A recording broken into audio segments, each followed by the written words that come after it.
United Christian school کے hostel کی کہانی کچھ ایسی تھی کہ جو لوگوں کے دلوں میں خوف و ہراس پیدا کرنے کی طاقت رکھتی تھی۔ یہ اسکول ایک قدیم قبرستان کی زمین پر تھا اور یہ ایک حقیقت تھی کیونکہ اس اسکول کے آس پاس ابھی بھی قبریں موجود تھیں۔ ڈمپل جو اس اسکول کی ایک طالبہ تھی، اسی اسکول کے ہاسٹل میں رہائش پذیر تھی۔ ابتدا میں سب کچھ معمول کے مطابق تھا، لیکن جیسے ہی ڈمپل کی دوستوں نے اسے اس ہاسٹل کی خوفناک کہانیوں کے بارے میں بتایا تو اس کی زندگی ایک بھیانک خواب میں تبدیل ہو گئی۔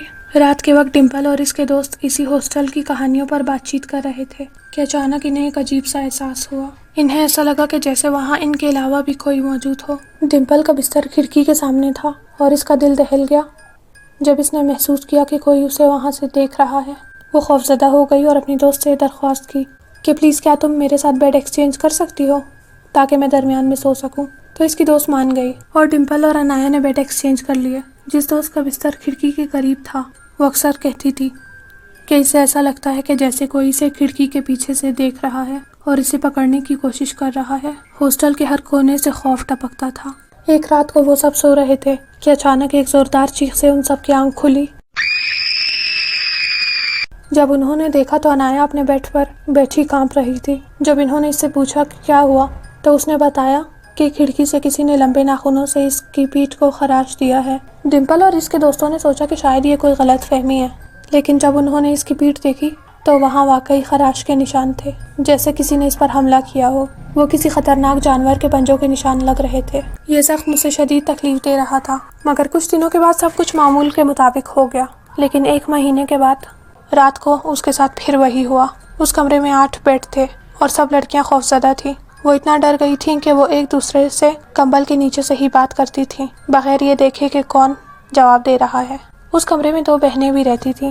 ایک رات ان میں سے ایک کو، جس کا نام ثانی تھا، واش روم جانا تھا۔ اس نے اپنی بہن کو کہا کہ پلیز میرے ساتھ چلو، مجھے واش روم جانا ہے، مگر سارا نیند میں تھی اور اسے جواب دیا کہ اچھا تم جاؤ، میں آتی ہوں۔ ثانی نے سوچا کہ وہ آ ہی جائے گی اس کے پیچھے، لہٰذا وہ واش روم چلی گئی۔ ان دنوں واش روم کا پانی کا نل کا خراب تھا، اس لیے پانی کے فلٹر سے پانی لینا پڑتا تھا۔ ثانی نے واش روم میں جاتے ہوئے سوچا کہ اس کی بہن آ ہی رہی ہوگی، مگر سارا دوبارہ سو گئی تھی۔ جب ثانی نے واش روم کے دروازے سے پانی لینے کے لیے ہاتھ باہر نکالا تو وہاں پانی موجود تھا۔ اس نے پانی استعمال کیا اور باہر آ گئی۔ اس تمام واقعے کے دوران لائٹ بھی نہیں تھی۔ جب وہ واش روم سے باہر نکلی تو اسی دوران سارا کو یاد آیا کہ ثانی نے اس سے پانی مانگا تھا۔ وہ فوراً جاگ گئی، پانی بھرا اور واش روم کی طرف چلی گئی، لیکن ثانی نے اسے دیکھا اور کہا تم دوبارہ پانی کیوں لے کر آئی ہو؟ تم نے تو پہلے ہی مجھے پانی دے دیا تھا۔ سارا نے حیرت سے جواب دیا کہ میں تو سو رہی تھی، میں نے تو تمہیں پانی نہیں دیا۔ اچانک لائٹ آ گئی اور دونوں بہنوں نے دیکھا کہ ثانی کے ہاتھوں میں پانی نہیں بلکہ خون تھا۔ اس کے ہاتھوں سے خون ٹپک رہا تھا۔ اس نے جو پانی سمجھ کر استعمال کیا تھا وہ دراصل خون تھا۔ یہ منظر دیکھ کر ثانی چیخ اٹھی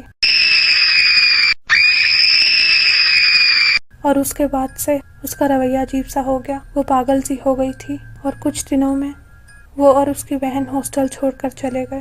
اس کے بعد کوئی نہیں جانتا کہ ثانی کے ساتھ کیا ہوا۔ یہ واقعہ ہاسٹل میں موجود ہر انسان کو خوفزدہ کر گیا۔ وہاں رہتے ہوئے ہر رات وہ ڈرتے تھے اور سردیوں کے موسم میں بھی پسینے سے شرابور ہو جاتے تھے۔ انہیں ہر رات کسی کے چلنے کی آوازیں آتی تھیں اور نامعلوم سرگوشیاں سنائی دیتی تھیں۔ ایسا لگتا تھا کہ جیسے ہر وقت انہیں کوئی دیکھ رہا ہو۔ وہ وہاں سے نکلنا چاہتے تھے مگر خوف نے انہیں جکڑ لیا تھا۔ یہ کہانی نہ صرف اس ہاسٹل کے بارے میں تھی بلکہ اس خوف کے بارے میں تھی جو ان کے دلوں میں بیٹھ گیا تھا، اور جب تک وہ وہاں رہے وہ خوف میں مبتلا رہے اور ہمیشہ ایک ڈر کے سائے میں جیتے رہے۔ انہیں نہیں معلوم تھا کہ وہ کبھی بھی اس خوف سے آزاد ہو سکیں گے یا نہیں، مگر ایک بات طے تھی کہ یونائٹڈ کرسچن اسکول ہمیشہ ایک خوفناک یادگار کی طرح رہے گا۔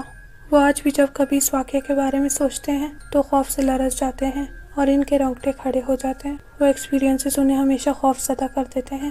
ایک دن وہ سب رات کو آرام سے کھانا کھا رہے تھے کہ اچانک سے لائٹ چلی گئی۔ اس اسکول کی ہیڈ گرل بہت بہادر تھی اور جب لائٹس جاتی تھی تو اس کی ڈیوٹی تھی کہ وہ یوٹیلیٹی روم سے کینڈلز اٹھا کر لے کر آئے۔ وہ اپنی ایک دوست کے ساتھ گئی۔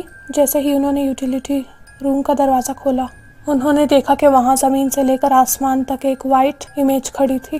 اس کی وہ دوست فوراً وہاں سے بھاگ گئی، مگر ہیڈ گرل بہت بہادر تھی۔ وہ ڈرتے ڈرتے سائڈ سے جا کے ٹیبل پر سے کینڈلز اٹھانے لگی۔ اس نے کینڈلز اٹھائیں اور وہاں سے بھاگ گئی۔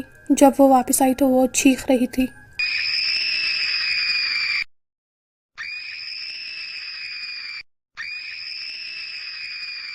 اور پھر جہاں سب کھانا کھا رہے تھے وہ وہاں بے ہوش ہو گئی۔